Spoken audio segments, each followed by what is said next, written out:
Rebecca, Anna, Paul, Peter, Sophie, nice to have you with us. Sorry, we're a little bit late in starting. We have, of course, the joys of Zoom having a technical problem for Simon Scott to join us. So we're just going to give him another couple of minutes. So I'll just witter on with my usual pre-briefing banter. It's great to have you all here. We've got 98 people signed up for today. As you know, this is being recorded. So I will send out your on-demand link as soon as we've got that edited. So, you know, you will have that, and so will everybody else who isn't able to attend. As you know, this is the second part of the RMC DSP Forum that began at the Spring Summit. If you weren't able to make it to the first one, just let me know, and I'll send you the link. At the moment, it's embedded within the Hoover app. So if you weren't able to join the summit, then just drop me an email and I will send you the unlisted link from the YouTube first session. Thank you very much indeed, panel and Alistair, for putting this together. It was a terrific session first time round, got great responses on the survey summit. So it's great to follow this up with what is clearly a very, very interesting, very popular and very timely topic. So I'll keep an eye on the chat and the Q&A. So if you've got something you'd like to say, again, if you're using the chat box, just remember that the Zoom default is just to the panelists. So if you want to send a message to the panelists and everyone who's attending, make sure to just drop down that little box and click on panelists and attendees.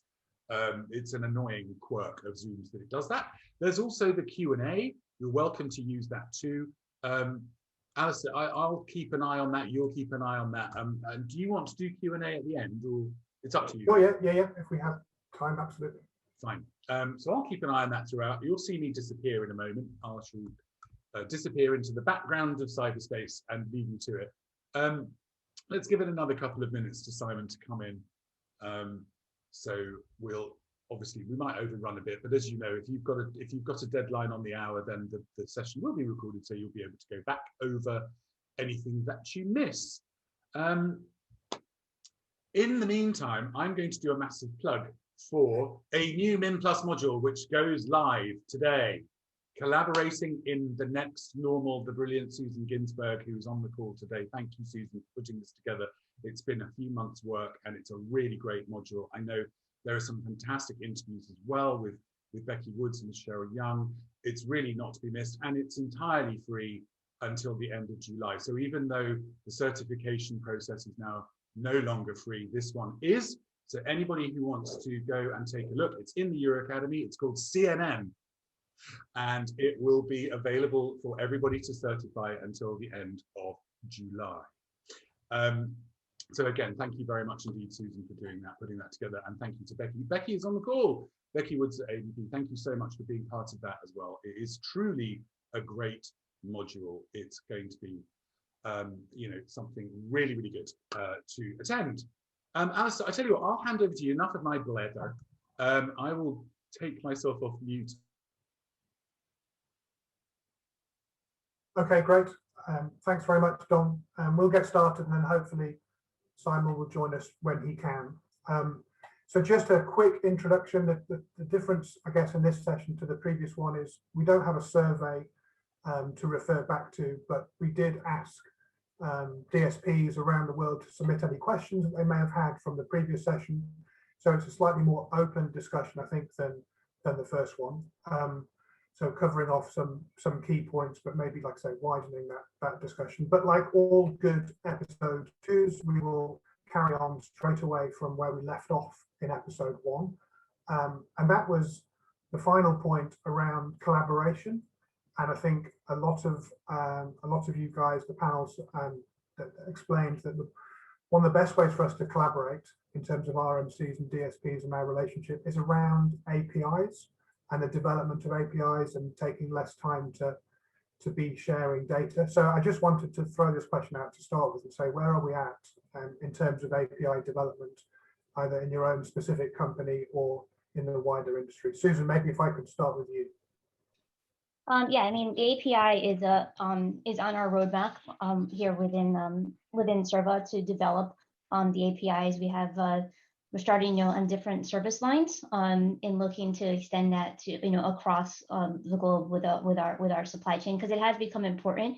But as I've been going through this process, I also realize how dependent everything is within the APIs, because everything kind of has to tie, and then if something something changes, and it changes the entire API. So it's not as simple as my mind was thinking it was going to be in regards to the builds, but it is something that is important to us within our organization. I know it's also important to our supply chain, because there's a lot of times where there's duplicate entries on both, especially for our supplier partners.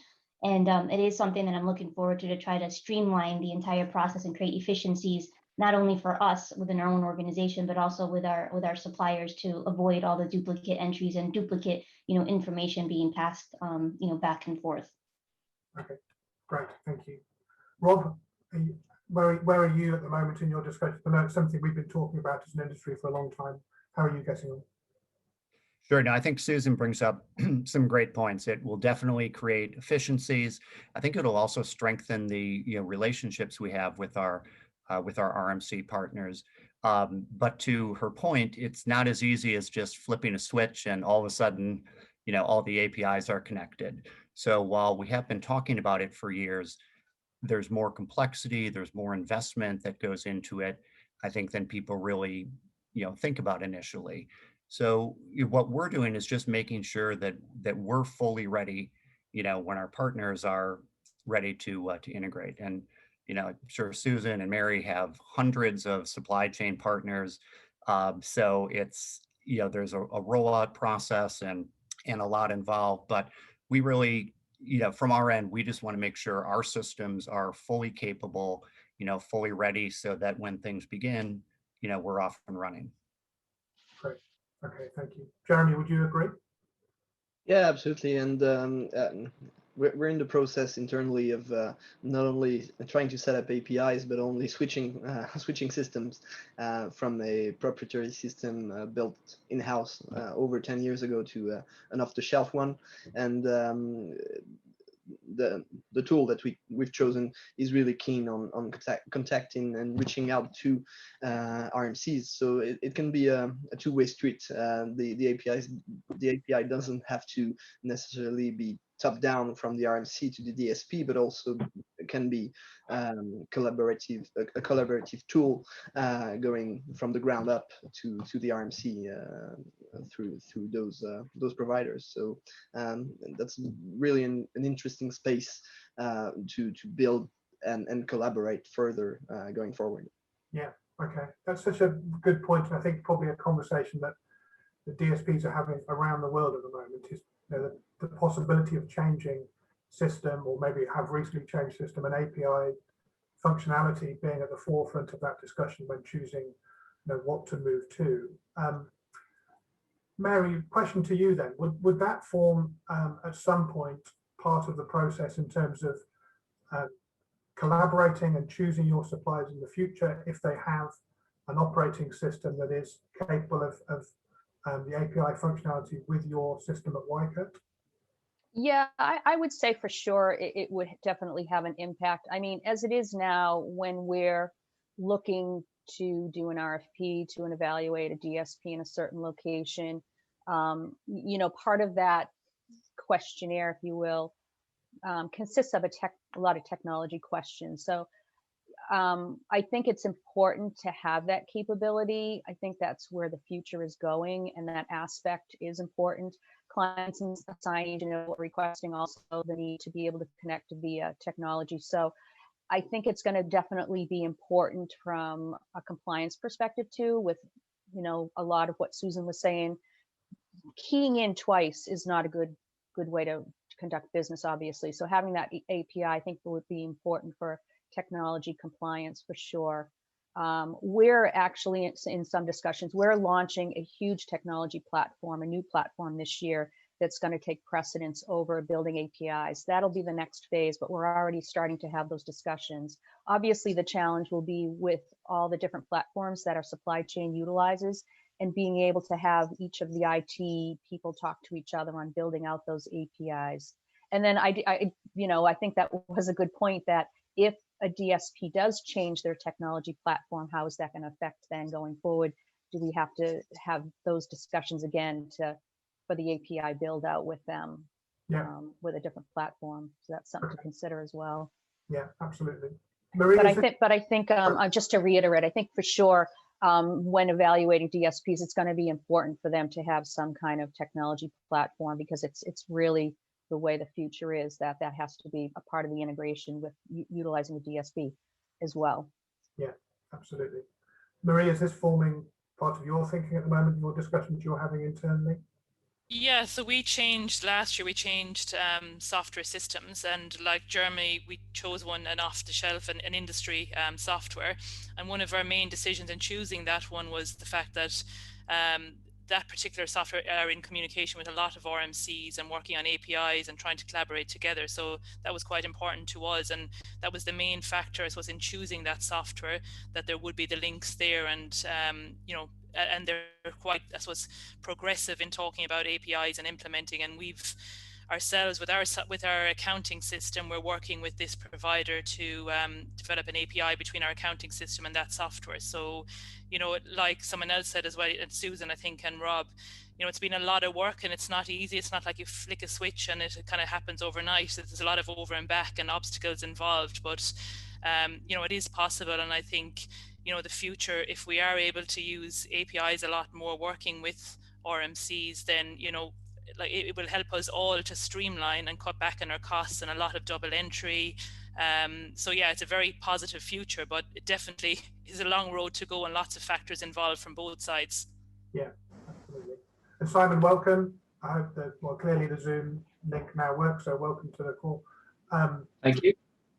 Just, in terms of your viewpoints, I know you've had these kind of conversations as well, looking further down the line. Is that something that your organization will consider, that the technologies the DSP uses will form part of the process when choosing suppliers in different countries? Yeah, apologies for that, for late arrival. A perfect example of what happens when you change technology, because we moved from Zoom to Teams, and now Zoom's been blocked. So that's causes all sorts of fun. But yes, I think there's no doubt that we are considering more now the technology that our partners are using. APIs will definitely form part of that discussion. And as Mary said, I think it's, the initial thing is about the trying to prevent the whole double keying thing. But I think there's actually a bit more than that as well, in the sense that I think there's an element of we only ask for the information that we absolutely really need. And actually, once we create APIs, then we can start to collect more information. And one of the things that we've already seen is clients are asking about things like single sign-on.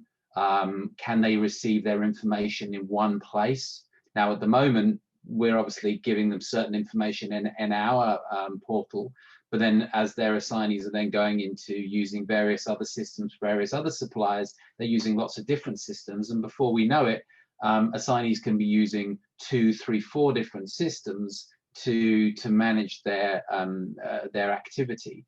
And if we can start to bring that data into one space, and I'm not saying that we're ever going to get to a point where we're going to be entirely all on one system, but certainly from a client standpoint, the ability to collect more information into one place will be something that will be of increasing value to them, I think. Okay, excellent, thank you. And then back to you, Susan, from a supply chain perspective, because obviously you have so many different suppliers around the world, and some larger than others, some will be receiving more volume than others. For those smaller companies who aren't receiving a huge amount of volume, they may be in a low volume country, they may be getting a handful of initiations a year. How do you have that conversation with smaller companies like that around investing in technology and thinking of the future? How does that go? Yeah, that is a conversation that we have, and as Mary mentioned, during the sourcing process, we do evaluate the technology to ensure that there's positioning themselves for the future, and for the future of APIs and also other delivery mechanisms through technology. So that is something that we are talking to them. We do understand that the volume is not as high, but when I talk to them, I ask them to look at it holistically. Like the volume might not be high for like my specific RMC. However, look at, the volume as a whole for the other organizations that they also work with, as well as any, domestic or local clients that, they may have, and then try to, review the pros of them looking at this technology, because for some, it's a very large investment for them because they are smaller, DSPs. But in the long run, I tried to help them understand that, it's important to have that ability, because they will start losing out in the future. Maybe not right, the next year or two, but in the future, if they don't put that on their roadmap and put that on their budget, it is something that they are going to potentially begin losing business, because they cannot meet the requirements of the larger RMCs, for that. Okay, thank you. And Rob, how do those discussions go in your organization? Because it feels to me a little bit like there may be, I don't know, 3, 4, possibly 5 different options in the industry available to most of us as DSPs, and we all desperately don't want to back like the equivalent of the Betamax video that becomes obsolete. How do we avoid that? Well, like Jeremy and Marie, it seems like a little bit of a trend here. We also are starting a big technology project and have up to this point had our own proprietary systems, and are going to be switching away from that for a lot of the reasons we've talked about. As we look at technology investments, it's really about, we kind of put it in 2 big buckets. And the first is creating efficiencies for our team so that they can work smarter and faster. And certainly APIs will be a part of that, but there's more to it as well. Just having a system that you can configure and make changes to and adapt and keep current. And it's challenging as a service provider to continue to make all the technology investments to stay current. It seems like you'll do a 2-year project, and by the time you finish, you have to start again because that technology is already a couple years behind. The other thing we look at is how is it going to enhance the assignee experience? And as Simon noted, an assignee working through an RMC has so many different service providers, and it's obviously, we've talked a lot over the years about how do you streamline, how do you make that more efficient, and you don't want them in 10 different technology applications. So we look at it as we really have to have something that is going to create some real benefit to the assignee, for our part of the service. So for destination services, for the home finding, really adding value through the app and through the online tools, that's going to create efficiencies there. So those are the kind of the 2 big buckets that that we look at as we make our investments. Okay, excellent, thank you. And on that point of assignee experience, I think we touched on this a little bit last time. And Mary, I remember you saying that you're saying that some of your clients will still be initiating you in a traditional kind of 2-day home search style package, but may then be receiving a more of a hybrid model in terms of some virtual, some face-to-face services. And I did ask a couple of other DSPs for questions, and somebody made that point actually, that is there something that you can do as an RMC to help with the expectation setting of what's being initiated and what's being delivered as the assignee experience changes over time? Is that something your consultants will be speaking about? Yeah, I think that's an important point, Alistair, and it is all about setting those expectations up front. Obviously, duty of care has been at the forefront this past year. I think our clients are still looking for a positive employee experience with their assignees, but having those expectations set up front is really important. We recently had a client that asked, that didn't really give much support at all to lower tier employees, and they decided, we need to give them something. We have to give them, it's like a flexi program. So we designed something similar to that they would get at least something, like a 1-day, 8-hour, with the expectation that this is what could encompass a 1 day. And a lot of it included virtual programs with the DSP, with some face-to-face. So I think that's really important to set those expectations up front, to say, you've got to select those programs that you really need, because you can't do them all in 1 day. So if, whether it's a 2-day or a 3-day, we have to be realistic as to what can be included in that, particularly if we're talking about a home search. You know, when a client comes to us with an RFP and says, can you quote us a half-day home search? What's a half-day home search even mean? You know, what can you do in a half day when you're talking about the additional components like lease negotiation and review and utility hookups and the move-in condition report and all that. So I think it's really important that the education with the counselor and the DSP working as a team together to set those expectations up with the clients and the assignees is really important. Yeah. Okay. Good. Thank you. And Mary, we've seen the rise of the one-day bundle as well. Yeah. Coming out of this. The one-day bundle. So there's a one-day bundle. Excellent. And is that your experience, Jeremy? Are you seeing a difference in the way the file is initiated and then the communication between you and the RMC with the slightly different approach to service delivery? No, the experience is very similar. It goes back to the idea of polarization of services, with lower tier employees receiving less and less, basically, and further to Rob's comment, we've seen the rise of the half-day bundle as well, which, as Mary was mentioning, doesn't amount to much in terms of service delivery. So I guess there is. We have to adapt, and virtual services are definitely a way to adapt to this and to provide guidance, support rather than assistance per se in those occurrences. But I think we also, as DSPs, ought to be a force driving the service girth back up or back wider, just to, well, make everybody cognizant of the fact that you can't really do half a day of service and expect the assignees to be satisfied of the service at the end of the day, which is and should be what everybody should be gunning for at the end. So yeah, that's pretty much a similar experience from my end. Excellent, thank you. And the other interesting aspect of this, I think, is invariably when you speak to DSPs, most of the people I speak to own the company and are heavily invested emotionally as well as financially. And so the conversation will always quickly turn to finances, to the costs and to the fees, understandably. And so one area which I think is really interesting at the moment is there's clearly a large cost in setting up some of these platforms and systems in order to deliver a virtual or a hybrid service. So Simon, the question to you, is that something that you have a conversation with your suppliers, or you would consider sharing the cost, or is that just something that you see that's part of running a business, and in order to survive, that's just a necessary investment? And you're on mute, I'm afraid. Sorry.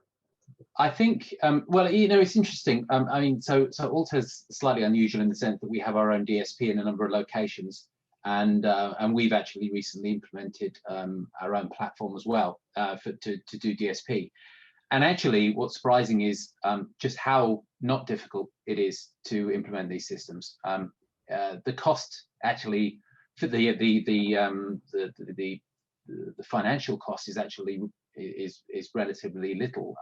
The cost really is in time, but a lot of the information that you need to be able to populate one of these systems you probably already have anyway. So it's very much a question of adding that information to the platform. What our experience is the platform.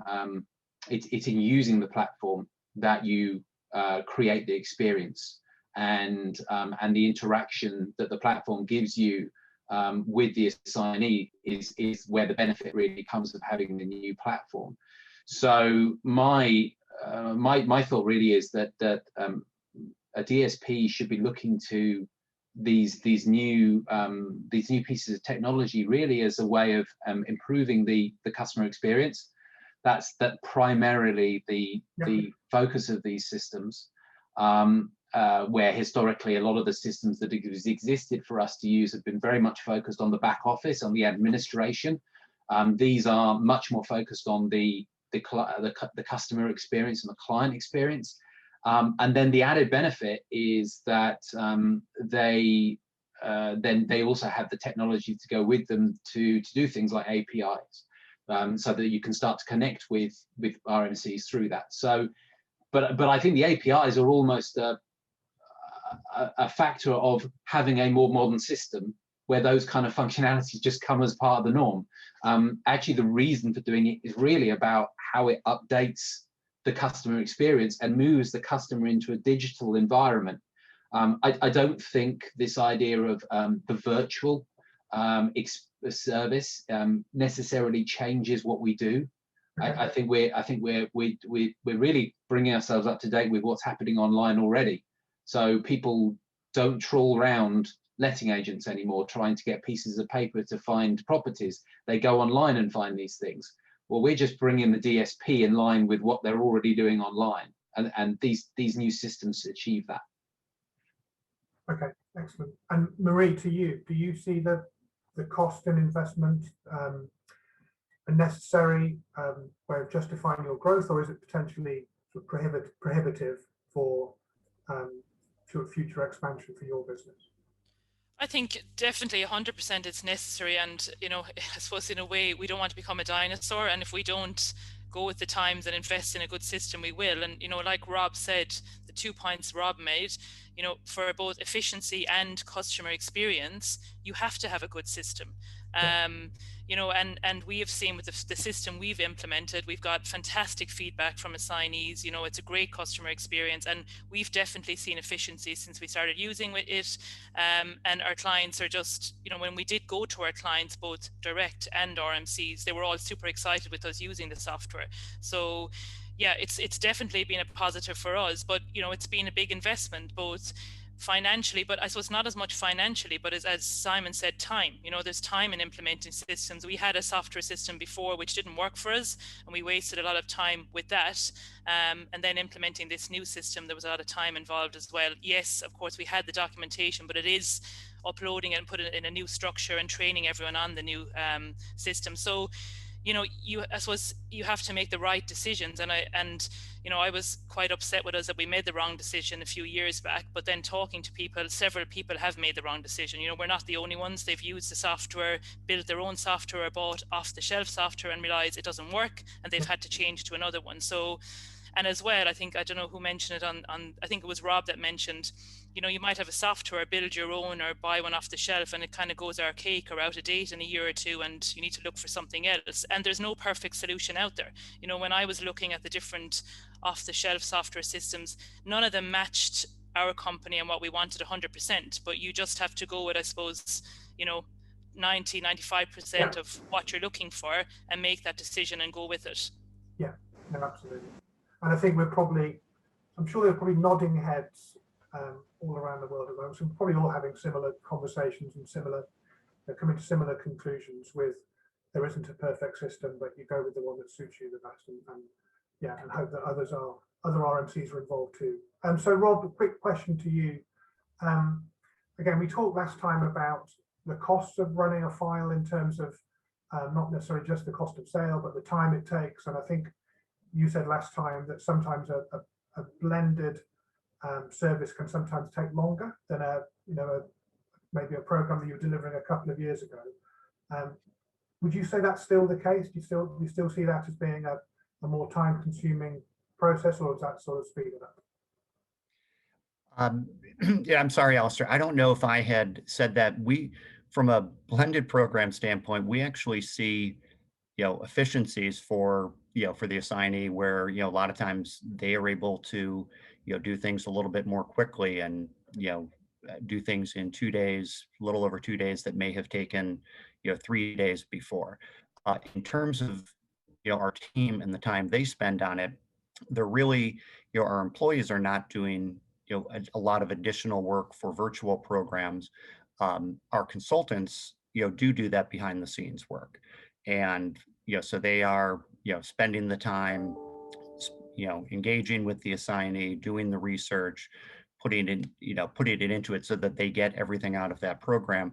But I'm sorry if I misspoke or don't remember saying that that it's a lot more time for us to do virtual or blended programs, because as we've seen a real shift back and pretty quickly to, to face-to-face. There's a lot more of the blended element to it. And, as we talked about, I think in our discussion last time, I think we all see that probably remains. There are just some things that can be done a little bit more efficiently for the assignee, for ourselves, by incorporating some of the the virtual aspects into a program that has the face-to-face elements. Okay, thank you. Sorry if I misinterpreted what you said before. I'm going to try and, like I say, widen the conversation a little bit now, if I may.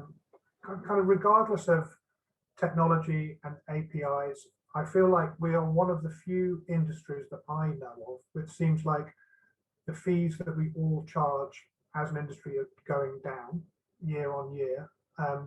We've had this conversation internally trying to think of other industries where fees go down. I think we came up with a couple. One was banking, where I think banking charges may come down, possibly because banks close physical branches and their service changes.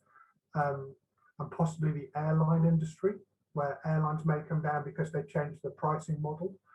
Do you think, I'm going to ask you individually, ask all of you this question, but do you think it's inevitable that the fees in our industry will just continue to go down, or do we reach a point where we say actually costs are going up and at some point fees should also go up, and somebody somewhere needs to be brave enough to say, yes, we've renewed the contract, or we've reviewed the new contract, and there's a 10% increase in our fees on last year? It's a wide question, so maybe Mary, start with you. What do you think to that? That's like the $1 million question, right? Although it's not $1 million. Unfortunately, we're seeing a lot of pressure from clients to cut costs. The terminology, economies of scale, and more volume and all that, we do get a lot of pressure. And there are certain engagements or situations where we do come down on cost if we want to be competitive and get our foot in the door with a client. As far as the supply chain, it's a challenge, obviously, to try to sustain what we have with them and try to keep costs as low as possible. I think there was a similar question that came up on the last session where I said I don't necessarily see us asking our supply chain to cut their costs so much as hopefully they won't raise them, at least, because of what's happened in this past year.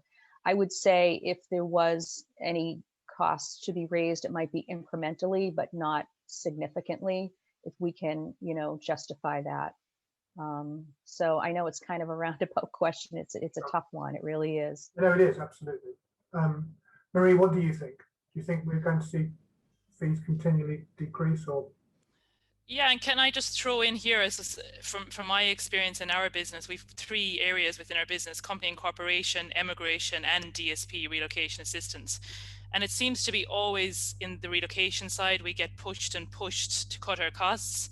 Emigration and company incorporation, we rarely get pushed that much. And I suppose the question is it because the DSP relocation system is a nice to have? It's not 100% necessary, whereas emigration, they have to be compliant. They have to have immigration assistance. They have to have someone help them set up their business. So, that is a question. Is it because it's an option that people are constantly pushing on pricing? Because, yeah, definitely I'm seeing from a relocation side always getting pushed, whereas emigration, company incorporation, people just accept the price. It is what it is. And we've increased our prices over the last 3 or 4 years.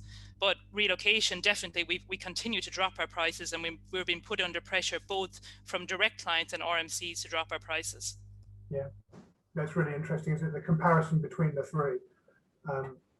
So Jeremy, what do you think? That's a really great point from you, Mary. We also do immigration and destination services, and obviously relocation is the one pushed more. But I think we ought to change the paradigm from the client's perspective, because relocation is not a nice to have. It's a return on investment business. I mean, getting your assignee to spend a week of work, especially if they're a top executive, not focusing on work, will cost 10 times what our services cost, whatever the the price point is at the moment. And further to Mary's point before, I think we've perhaps reached a low point with this particular crisis in terms of pricing, because now that prices are not dropping anymore, we see scope being dropped in order to reduce costs for the clients. So we've perhaps reached rock bottom, and now we'll see an increase at some point, because obviously the economy will spread its wings once again, and there will be more margin for negotiation with the clients. Perhaps that's wishful thinking on my part, but at least that's where I see our industry being at the moment. Yeah, sure. Okay. Maybe that's optimistic then. If we've reached the lowest point and things are going to start to increase, maybe that's a positive spin. Susan, what would you say? Do you think you'll see this continue, or and if so, I guess the other question is where does it end? You know, how low can you go before things become unsustainable? Yeah, and I think, you know, I echo both, you know, everyone's comments. I mean, especially Mary's, because clients are constantly squeezing us. I mean, we have client contracts where they ask for a specific amount of reduction per year from the relocation management company. And so how do you manage that? So, you know I have conversations, you know, relating to, you know, can we get, you know, I don't know, like 5% savings? And I'm like, well, not from our supply chain specifically, right? So, you know, what else can we look at? Can you look at what Jeremy mentioned, looking at, you know, at the scope of work? Is there something that can be reduced? Maybe reduce the number of days for the service. Looking at the policy, right? Maybe reducing some policy benefits. So it's not always, at least in my opinion, it's not always let's look at the supply chain, because the supply chain, as everyone mentioned, has been squeezed, especially on the DSP side, and there's only so much you can do, right? In regards to reducing services where it gets to a point where the employee is not getting that customer experience that they're expecting, and then you get negative, you know, feedback from those employees. So it's, you know, it's a circle, a vicious circle that can go around. And I think from will it end? I don't know. I mean, we constantly are still to this day being pushed by our clients to try to give them, you know, the best cost possible. The only thing I can say, you know, being in supply chain, I know that, you know, from sourcing suppliers, we know we benchmark our, you know, our fees. We can see whether or not it's, you know, the fees are competitive. So I know that on my side, you know, I have discussions, you know, internally and also with clients to say, no, I'm comfortable with what the fees are, you know, in a specific market for a specific service. But again, it's trying to educate, just like Jeremy's point, it's educating them that it's not a nice to have. It's, if you don't do it, this is, you know, return on investment. You're going to have someone who's not focusing on their job, and then, you know, potentially, you know, not performing on their job because they're worried about finding their house, or they're worried about, you know, helping their spouse and their children get settled into the location. So I think that's something that, you know, we've struggled with. I mean, I've been in the industry for a long time, and it's just something is, you know, how do you explain that?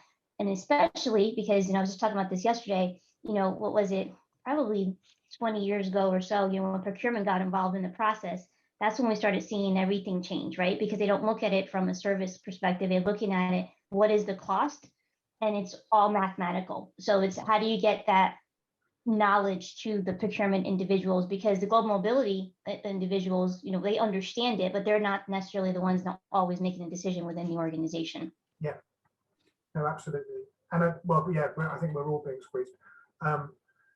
Simon, I get to you then to get your point of view, because you know, I understand, I think from the RMC model that a lot of the DSP fees are pass-through costs, and you may have a management fee or you may have other revenue streams, but presumably your clients, you know, without going into too much detail, but your clients are squeezing those RMC costs as well as the pass-through costs. So it's not just something that's affecting the supply chain, it's affecting everybody. So are you seeing that trend, or is there a point where you're able to push back?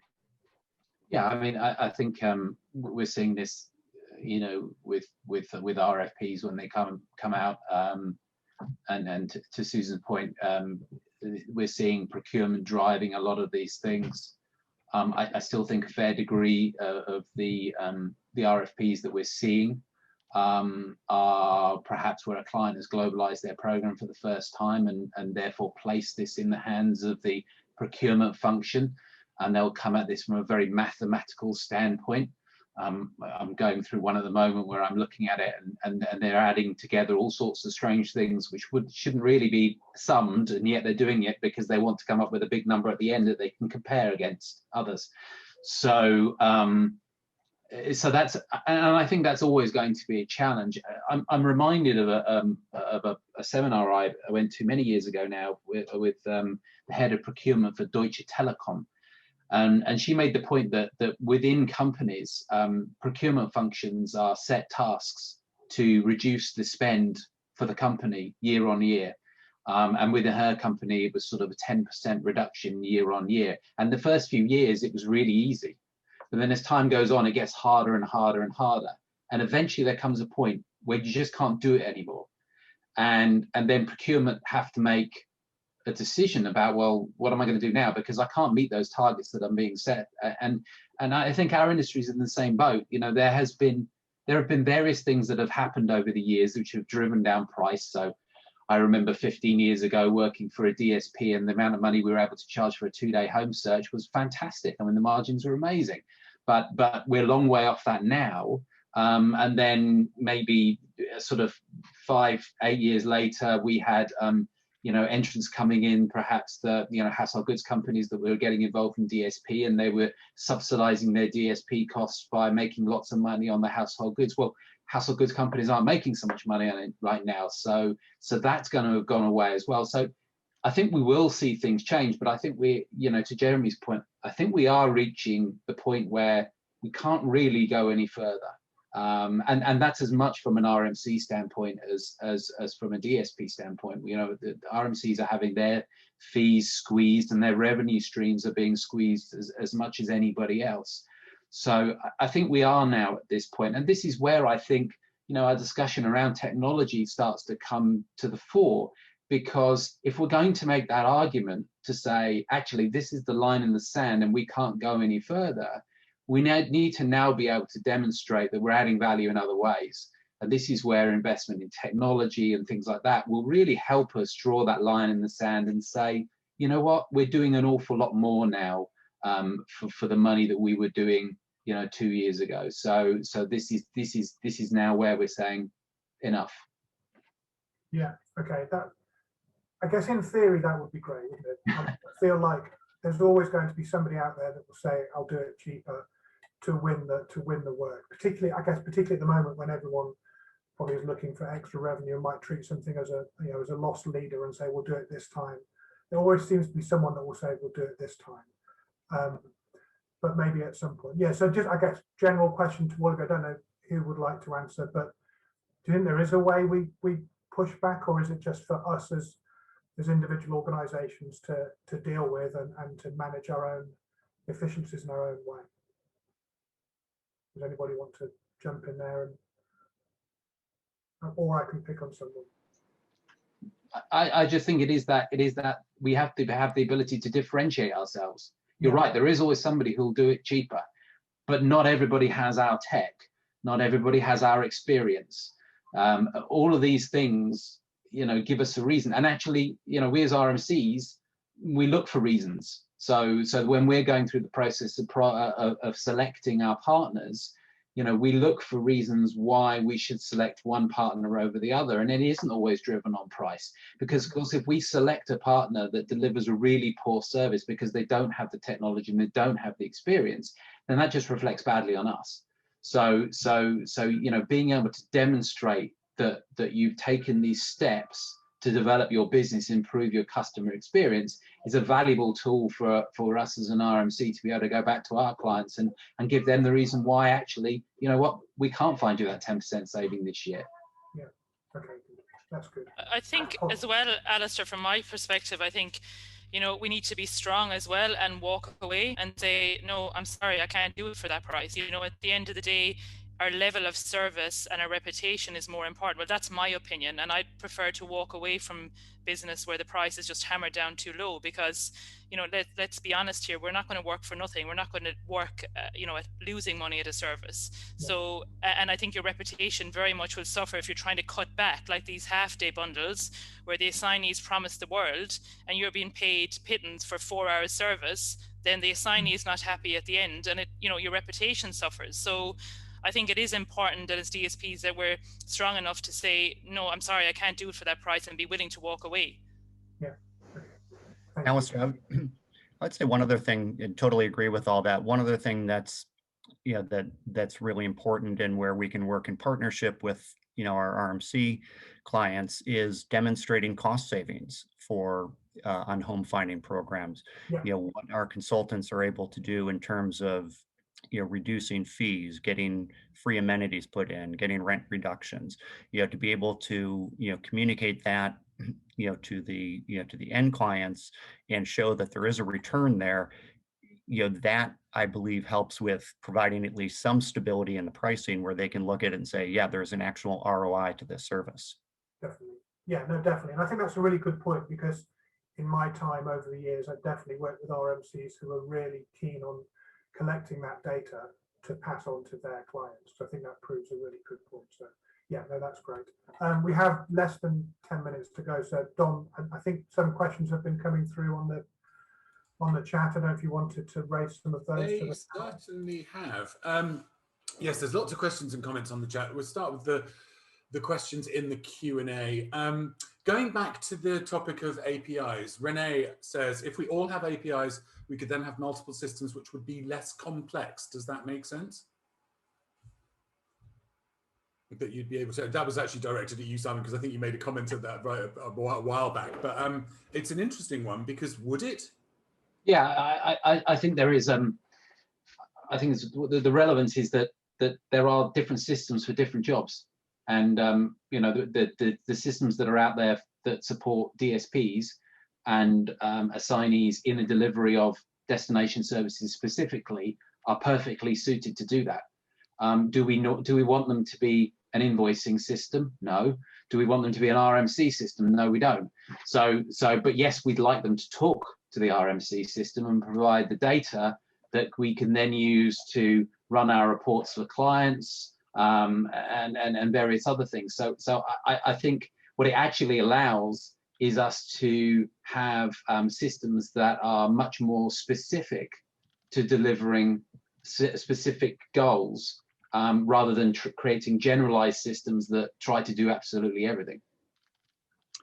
Very interesting. Yeah, very interesting. And on that point as well, Marie, there was a comment from Lena Rekdal just saying, we implemented our first system in 2003 and have changed it.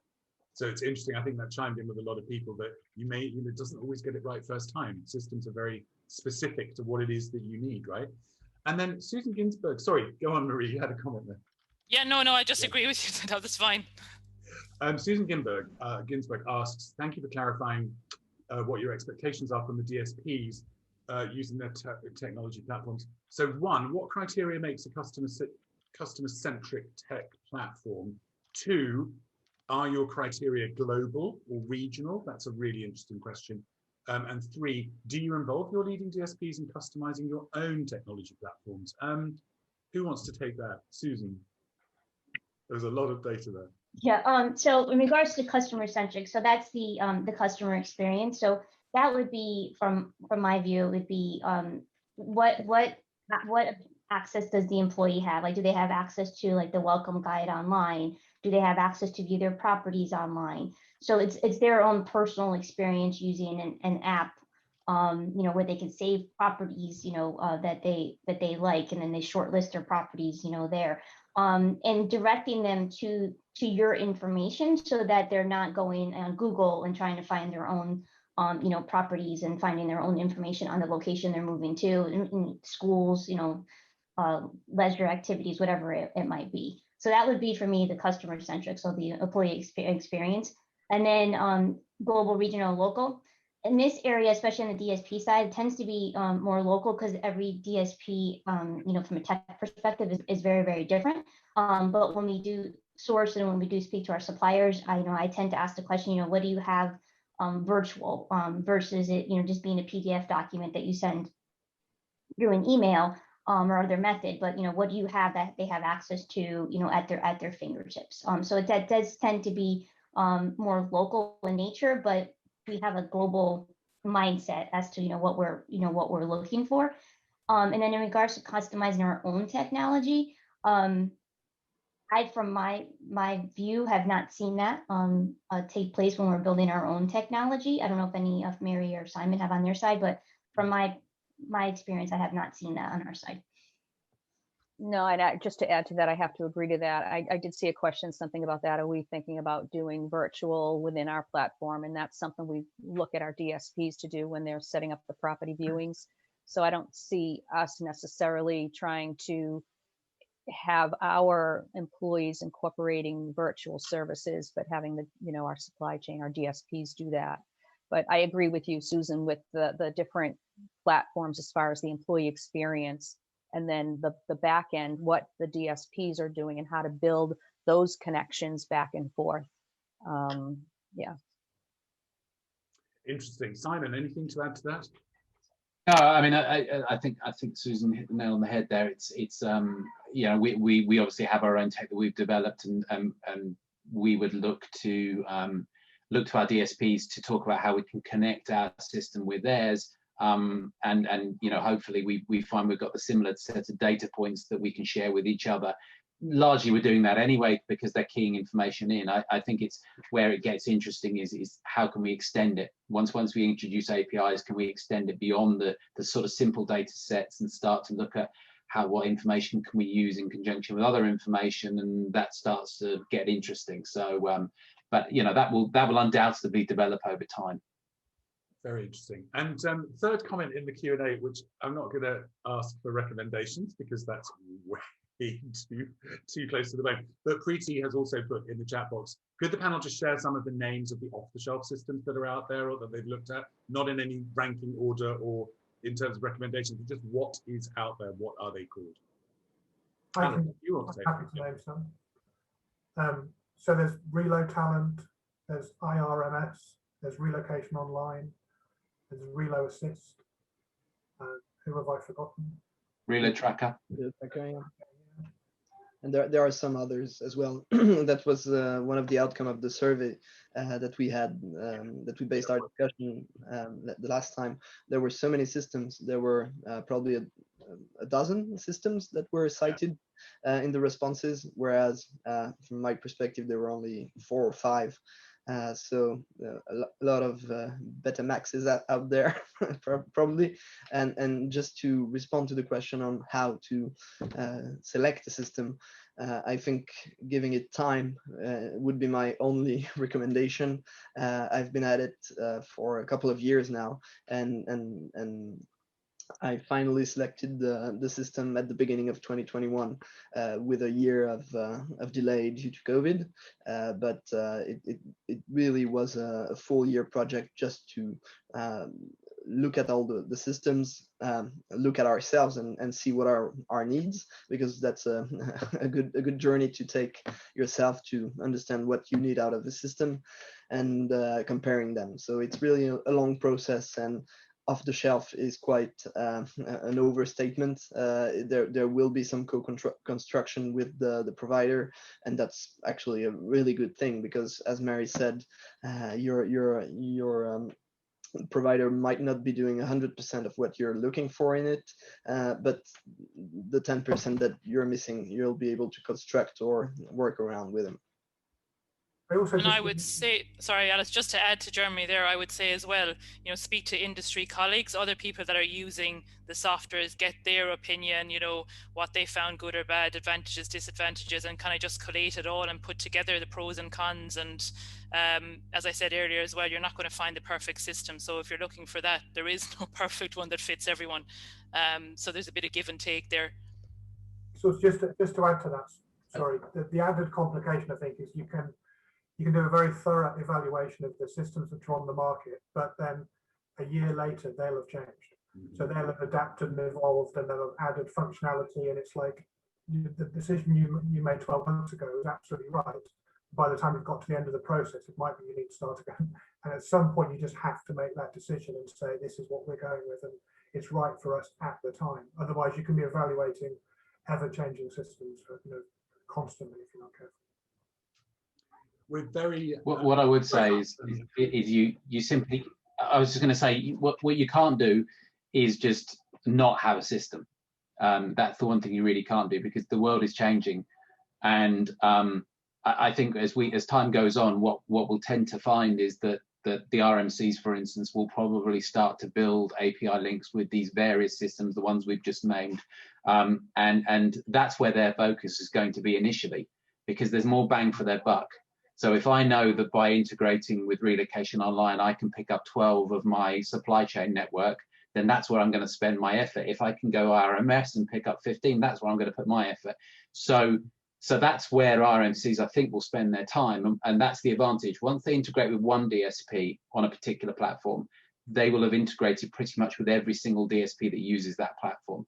So we may find that the industry tends to coalesce around these off-the-shelf packages, because that's where the RMCs can save time and effort and resource in focusing their attention. Yeah, that's a very, very good point. And that actually brings me to, I mean, we're nearly at time. So as a final comment, because you kind of referred to that there, Isabel Cadell, any timescales for implementation of APIs that you can see realistically? We hope to have our first with one of those off the shelf by the end of the year. Excellent. Yes, Ronald, very good point. And Isabel referenced that as well. Fond memories of a session that John Harmon and I did in a basement room in Malta, trying to explain what APIs are. We've come a long way from seeing tangible results. Yeah. Thank you for that. We'll catch up with you eventually, Ronald. We'll get there in the end. Alistair, over to you. Just to wrap up really, and just say thank you. As ever, there's probably a lot more that we could discuss. We could probably take any one of those topics and talk about it for a lot longer, but try to be specific. I should just mention Jeremy is not being rude. He had a hard stop at 5 o'clock and had to go. But yeah, no, it's great. It's great to have these discussions. And I'm very, very grateful to all of you that took part today on the panel, as well as all those that emailed me with specific questions, a lot of which I haven't had time to get to, but I'm sure we will at some stage. So thank you all very much. Thank you very much, Alistair, for putting this together. Thank you, brilliant panel, for also bringing your insights back. And as you say, Alistair, I think, we've got a long way to go with these conversations, and it's going to be another 9 months before we get to meet in Seville. So I think we should definitely be doing this again and keeping these discussions alive. So thank you very much indeed, all of you, and thank you to everybody who has attended today. As I say, I'll get the edit done on the recording, and I will get that sent to everyone who signed up, hopefully tomorrow. Thanks again, everybody. Take care. Thank you. Thanks, Thank Don. you. Bye. Thanks, Alistair. Bye.